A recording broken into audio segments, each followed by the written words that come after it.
ঘটনা আমাদের সমাজে প্রচলিত কারবালার ঘটনা এই দিনের সাথেই সম্পৃক্ত। রাসূল ইহুরাতের 10 বছরের মাথায় 11 বছরের মাথায় মারা গেছেন। কারণ হিজরি সনের গণনা রাসূল সাল্লাল্লাহু আলাইহি ওয়াসাল্লাম মদিনাতে বসবাস করেছেন। আর 10 বছরের পরে আল্লাহর রাসূল এই পৃথিবী থেকে বিদায় নিয়েছেন।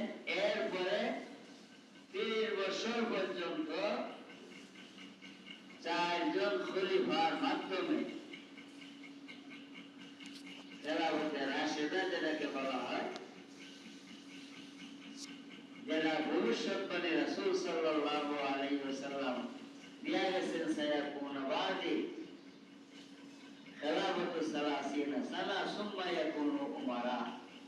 রাসূল সাল্লাল্লাহু আলাইহি ওয়াসাল্লাম বলেন,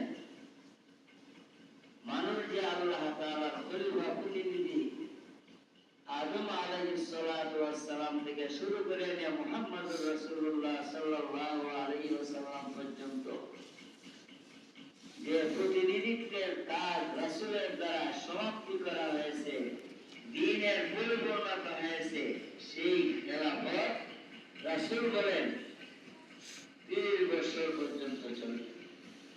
রাসূলের মৃত্যুর পরে খেলাফত আলা মিনহাজুন নবুওয়াত নবীরাজে খেলাফত কায়েম করেছেন, পৃথিবীতে আল্লাহর হুকুম প্রতিষ্ঠিত করেছেন। সেই খেলাফত রাসূলের পরে 30 বছর পর্যন্ত চলবে, যেটা 4 খলিফার মাধ্যমে চলছে। এরপরে